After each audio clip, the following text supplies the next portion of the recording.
No documentário, a gente menciona que os navios transportadores de animais vivos eles têm cerca de 2 vezes mais chance de naufragar que outros tipos de navios cargueiros, né? Isso se deve, basicamente, por 2 razões. Primeiro, esses navios são muito antigos e, segundo, eles sofrem de instabilidade estrutural. Bom, a média de idade da frota mundial de navios cargueiros é de aproximadamente 20 anos. A idade média da frota de navios que transporta animais vivos é de 36 anos, ou seja, quase o dobro.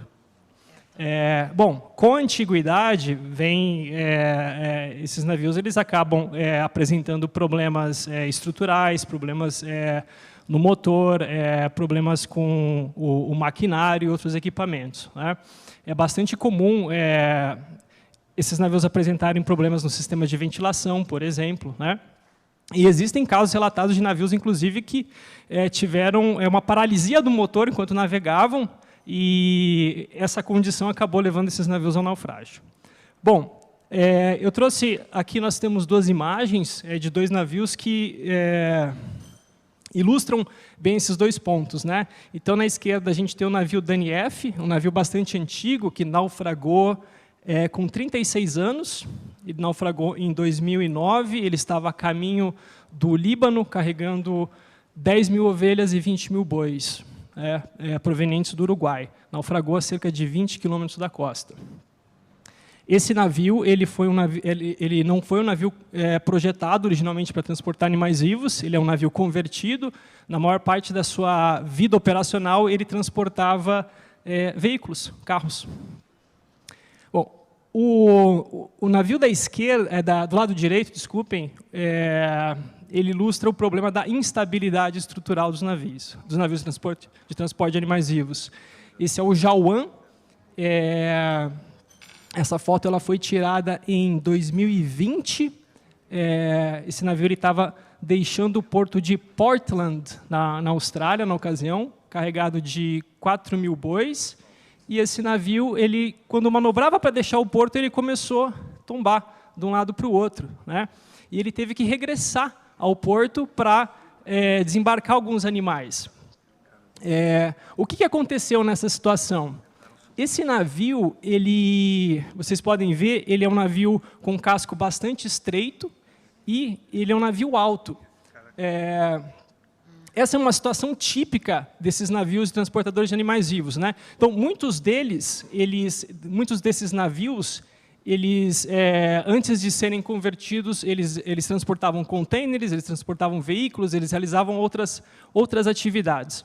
Quando esses navios são convertidos, o casco é preservado e, acima do casco, são acrescentados decks de carga. Bom, com o acréscimo de decks de carga, a área do navio que fica exposta ao vento ela aumenta, né? Você tem, então, embarcações com casco estreito, sobre elas uma estrutura alta, e quando o vento bate, esses navios começam a adenar e, eventualmente, tombam. Um navio que ilustra, aqui eu trouxe para ilustrar um caso típico de navio convertido, né, o caso do Haidar, que é o navio que naufragou no porto de Vila do Conde, em 2015. Aqui a gente tem uma foto dele na esquerda antes de ser convertido. Esse navio ele transportava contêineres. E do lado direito a gente tem uma foto dele já convertido. Aí a gente pode ver que tem 4 decks de cargas que foram acrescentados sobre esse navio. Bom, e aqui a gente tem fotos do acidente do Haidar no porto de Vila do Conde, em outubro de 2015. Né? Então, um navio de casco estreito, bastante alto, ficou instável, tombou no berço de atracação número 302 do porto de Vila do Conde, e ele está lá até hoje. Até hoje esse navio ele não foi removido, né? Nós temos aqui uma foto aérea do porto de Vila do Conde, onde a gente pode contar 8 berços de atracação. Um deles foi totalmente perdido. Isso significa que o porto ele perdeu cerca de 12,5% da sua capacidade operacional. Isso teve custos, né? Apenas no primeiro ano após o acidente, as exportações do porto elas caíram cerca de 70%. Né? E nos berços adjacentes, né, onde ocorreu o acidente, até hoje navios de grande porte não podem atracar. Bom, esse naufrágio ele causou um prejuízo enorme. Tá? As estimativas mais recentes elas falam em cerca de 200 milhões de reais, considerando aqui o valor das indenizações pedidas pelo Ministério Público Federal e os custos de resgate do navio. É importante salientar que esses custos estão sendo pagos pelos cofres públicos, ou seja, pelo dinheiro dos contribuintes, de nós. Bom, alguém poderia dizer que isso foi um caso isolado, uma situação que acontece aqui ou lá e jamais se repete. Bom, quase se repetiu. Em 2020, um outro navio apresentou instabilidade enquanto estava atracado no porto de São Sebastião, e ele, por pouco, também não veio adernar e naufragar. Né? Eu trouxe aqui um trecho da denúncia feita por um funcionário do porto e que foi reproduzida pelo repórter do jornal Liberal, que fez uma matéria sobre esse evento. Né? O denunciante informou que a embarcação era muito estreita e alta, né? A situação típica da qual eu havia mencionado. Ao redor do mundo, situações semelhantes já aconteceram. Então, o Queen Hind, ele naufragou em 2019 no porto de Mídia, na Romênia. Também era um navio convertido e bastante antigo, naufragou com 35 anos. Detalhe, no ano que ele naufragou na Romênia, ele esteve 2 vezes no Brasil. Poderia ter naufragado aqui. Mais recentemente, o Al-Badri 1, ele naufragou no porto de Suaquim em 2022, desculpem. Tinha também 36 anos. Esse navio, ele também era um navio porta-container que foi convertido. Sobre ele foram acrescentados 4 decks de carga, né, o que tornou o navio fez com que o navio ficasse mais alto sobre um casco estreito, problema da estabilidade novamente. O Queen Hind, depois que ele foi resgatado, foi feita uma averiguação da seguradora para apurar as causas do acidente.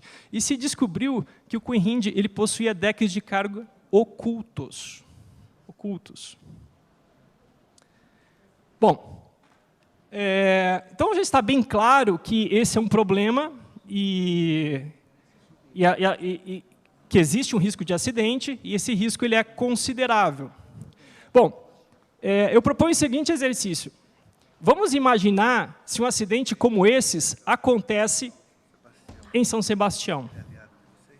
As consequências seriam terríveis, ambientalmente, como a Letícia colocou, e também econômicas. Por quê? O Porto de São Sebastião ele possui 2 terminais de carga. O mais ao norte, o Tebar, que é o terminal Almirante Barroso, é um terminal que opera óleo e derivados de petróleo. Né? É um terminal da indústria que serve à indústria petrolífera. O terminal mais ao sul é o Porto Público. É lá onde ocorrem as operações de animais vivos e todas as outras operações envolvendo navios mercantes não petroleiros no Porto de São Sebastião. Na imagem da direita, nós temos aí um zoom da área do Porto Público. Nós vemos aí que existem 5 berços de atracação. Né? Então, o berço 101, o 201, 202, 203, 204. Os berços de 201 a 204 são berços internos.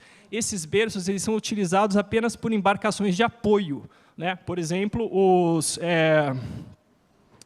os rebocadores que auxiliam os navios a estacionarem no porto. Né? Então, o berço 101 é o único berço do Porto de São Sebastião em que ocorrem as operações de exportação e importação, onde atracam os grandes navios. Né?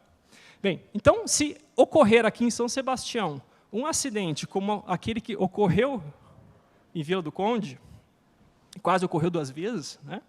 Ou 3, se a gente contar o navio que afundou lá na Romênia, mas poderia ter afundado aqui. Então, se um acidente desses ocorre em São Sebastião perde seu porto público. Isso tem um impacto imenso para dezenas de municípios paulistas